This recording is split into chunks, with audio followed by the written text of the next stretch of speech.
I don't know about you guys, but I love it when I'm in the greenhouse and it's pissing down with rain outside.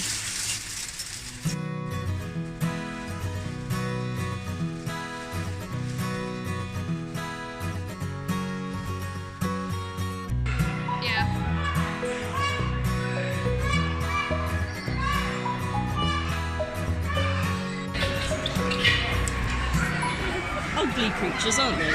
Aww, that's mean. They look a bit like a skeptic.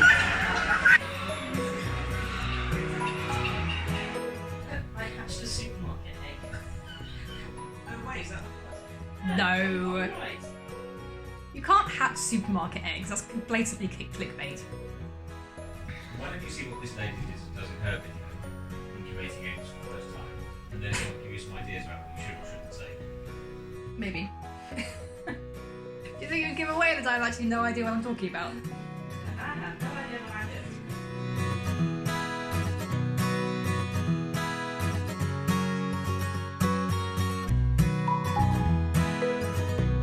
do. Incubating eggs for our first time ever. I'm also really nervous. I'm getting my incubator set up. It's kind of a fancy one, so I don't know. I think in the end it'll be worth it. There's one of those for sale in the auction today. I've turned our incubator on and it's doing its thing.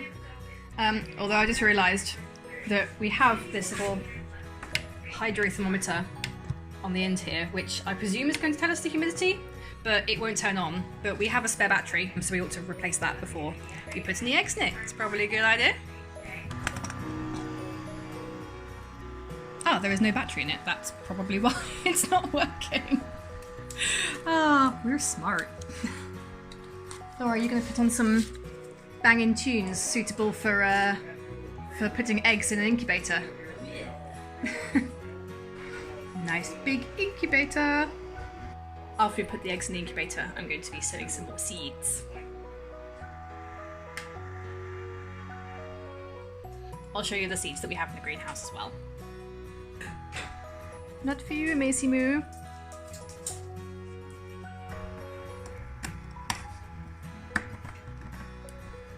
I think that's right. So we need to wait until... What temperature is it supposed to be? Let's consult the instructions. Temperature, page 4. Storage recommended temperatures, hens 37.4 to 37.6 degrees. Incubation period 21 days. And then what about humidity? Blah blah blah. Poultry 40 to 50% relative humidity. That wants to be 40 to 50%, and it wants to be 37.4 to 37.6 degrees. So we shall wait until we have that, and then we can put the eggs in.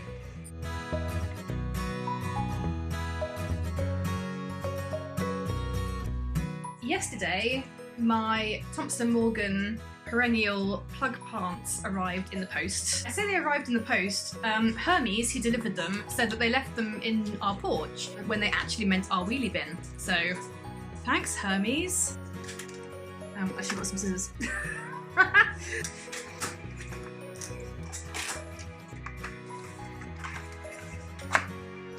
Woo. Well, there we go. They come in these little teeny micro plugs, and they're also not labelled, which is also exceedingly unhelpful. So this is a type of perennial, and this is another type of perennial, but what it is I have absolutely no idea.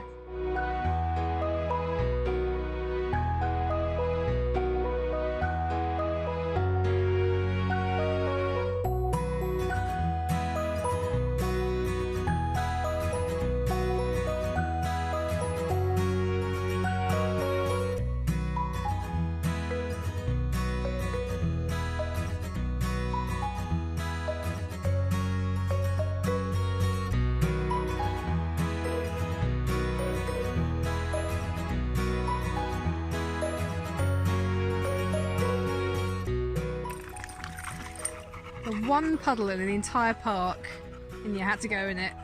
Of course she did, she's a Labrador. She says, yes, it makes me so happy. This is my favourite puddle.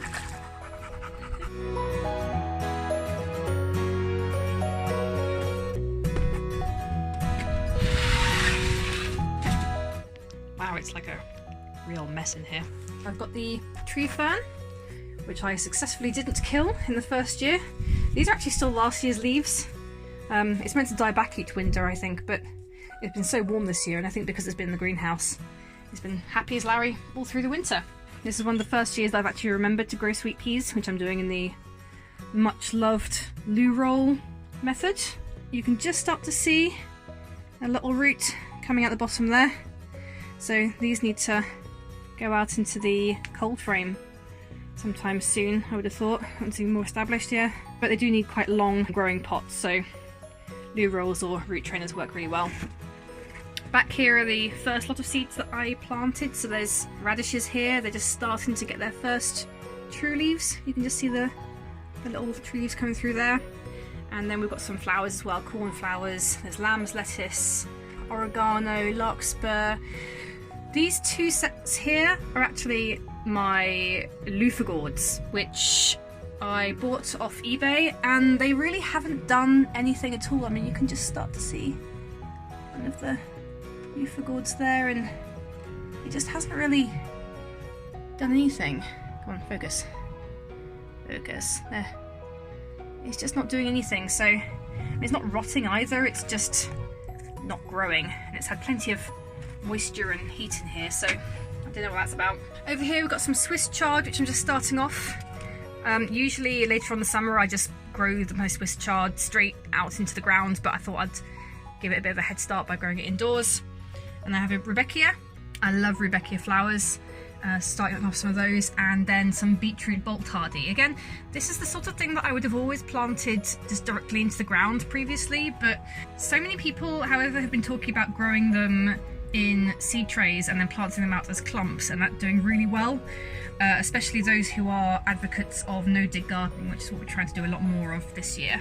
I garden as well, so over there you can see these are the daffodils that I planted last autumn. I had every intention of being able to use these as cut flowers, but unfortunately we had a really heavy frost a couple of days ago, and all of these like bent over and touched the ground, and I think in the process of that some nasty creature like a slug or something has come along, and every single one has been nibbled.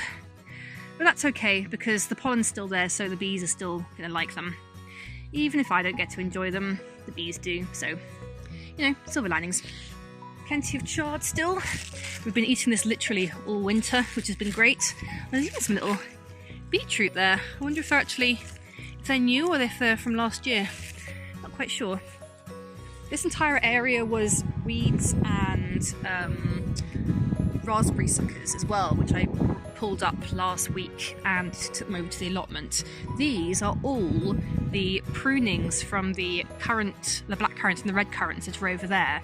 And when I prune them, I just stick the prunings into the soil, and I think all but 2 took.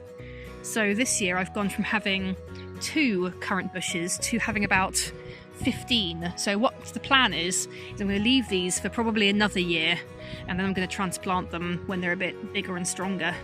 I don't know how long you need to leave them before they actually start producing fruit, but find out soon enough, I guess. Strawberries are just starting to make an appearance. Sometimes I mulch them, sometimes I don't. This was one of my years that I didn't really worry so much about it. Lucky we haven't really had any bad weather. These, I'm not entirely sure what they are. All I know is that either I planted them and then forgot about them, or they're self-seeded, but I doubt that they're self-seeded. If I just pull one up, let's see if I can work out what it is. It's definitely an oniony sort of thing. It kind of smells of garlic, but it's not really, there's something about it, it just doesn't seem that garlicky. But the reason why this mesh is here is that this is going to be turned into the area where I put the chicks out onto once they're big enough to be outside. So this entire area is going to be the sort of juvenile chick run. So whatever they are, I expect they'll get eaten soon enough.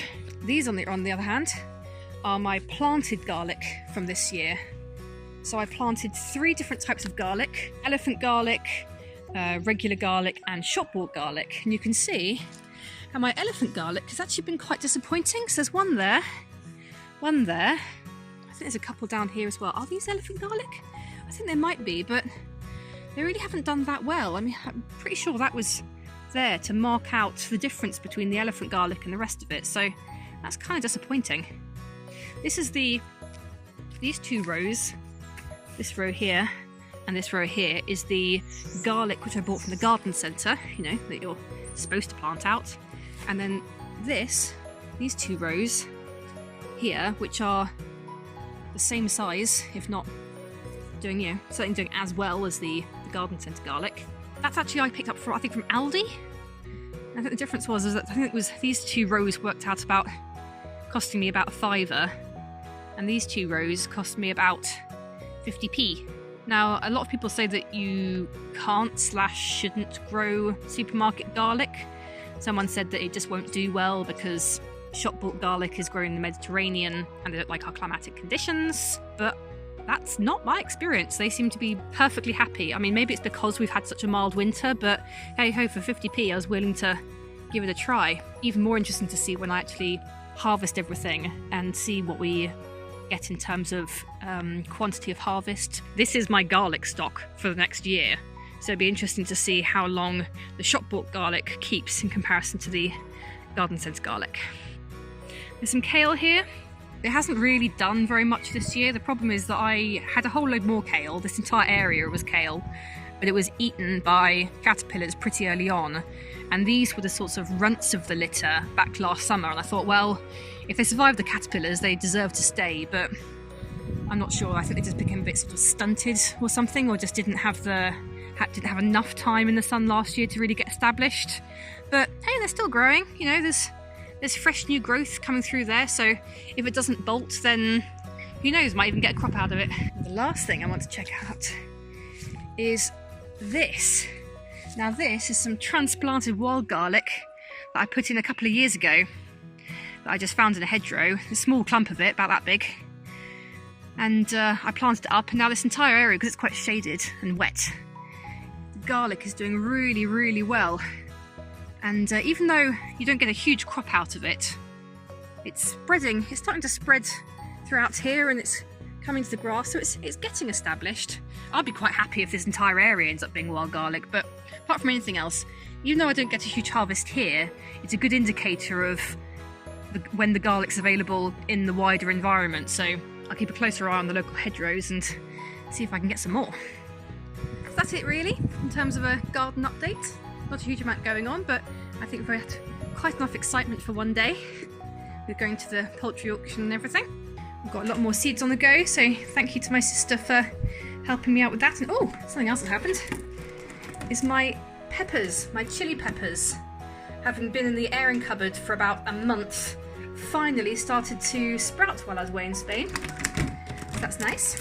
That's doing well. It's currently at 37.4 and 52% humidity, which is a bit high, so let's see if I can try and work out how to turn it down a bit. There you go, hopefully that'll help out the humidity. Certainly the biggest job for the day was planting up all 144 of the perennials that were delivered by Thompson & Morgan. Oh, hello Macy Moo, I'm coming to help. You're a good girl. So those will be going over to the allotment tomorrow, into the cold frame. And we also took the time to plant up some of the foxgloves that I got at the seed swap earlier this year, and they've been growing really well. It's time to pop them up. So hopefully, a combination of all of these, I'll have an absolutely gorgeous flower garden over the allotment, but you know, time will tell. That's pretty much everything for the moment. Thanks for watching. If you enjoyed this video and you want to keep track of how the allotment's getting on, or if you want to see when the chicken's going to be hatching, then don't forget to hit subscribe. Bye!